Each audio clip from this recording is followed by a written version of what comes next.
Today in Cloud Gaming News, we're going to be catching up on some of the headlines you may have missed, such as Tencent's interest in Ubisoft, Microsoft's partnership with Unity, and Stadia's technology being used for XR purposes. We'll be breaking it all down in this video, so let's get to it.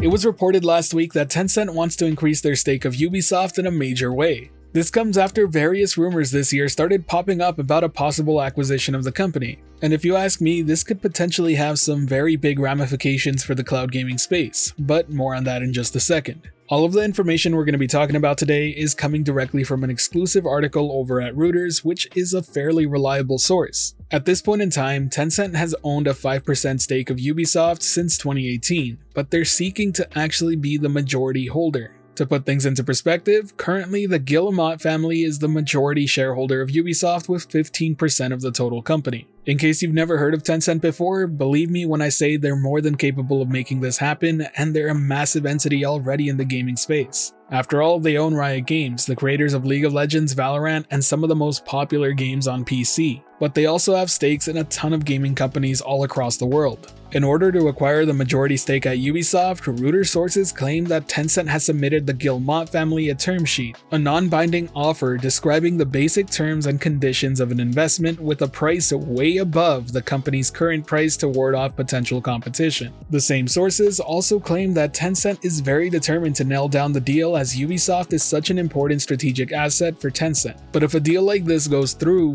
what does it mean for cloud gaming? And why is Tencent so interested? In the short term, I don't think too much happens. Ubisoft will continue to bring their games to every cloud gaming service they can along with platforms. But in the long term, who knows? Tencent is no stranger to cloud gaming in Asia. For example, they have a service in the Chinese market called Star Cloud Gaming, which is in partnership with Nvidia. They also have a partnership with Intel on another service called Instant Play. And if I recall, they also made a partnership with Huawei to start making their own cloud gaming service there as well. And while I can't tell you whether those services have been successful or even if they're still around, it's kinda hard to find information on them other than the announcements, I think it paints the picture very clear that they're extremely interested in the cloud gaming space. They also just recently announced a partnership with Logitech to make a handheld device just for cloud gaming. They're a company that's aware of the potential of cloud gaming and just how much money it can rake in the future. And while at this point in time they seem specifically focused on the Asia market, who's to say that they wouldn't expand to the rest of the markets worldwide at some point? And if that were to happen, who's to say that they wouldn't make Ubisoft's titles exclusive to their platform?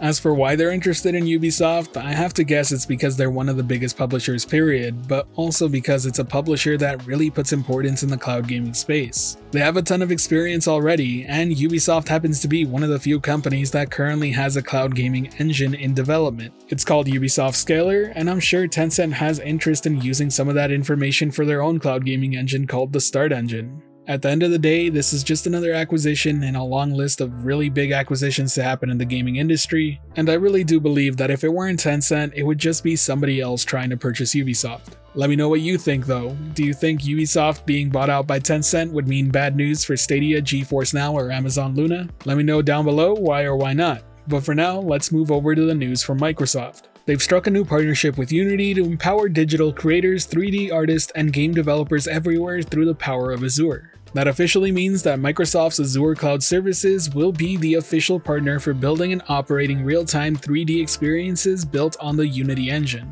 In addition to this, Microsoft stated that they're excited to work together to make it easier for game creators around the world to publish to Xbox consoles and PC so they can reach their communities. I think it's important to remember and easily forgotten that cloud gaming is a fun way for us to play games, but it's only half of the story because cloud-based development is just as important. Partnerships like this one are just going to lead to an easier time for people to create the games that we love to play. For anyone concerned about this, you really shouldn't be. Unity is a massive third-party engine that gets used in a variety of industries, not just gaming. And that's simply not going to change with this. This partnership is just about making it easier to work with Unity remotely while also having the side effect and benefit of making publishing on PC and Xbox consoles easier. It's not an exclusive benefit only for Microsoft platforms either, as they did state it will help build virtual worlds on other platforms as well. Really cool to see this stuff happening in the background, and I can't wait to see more of it. But now let's switch gears and talk about Google Stadia and Immersive Stream.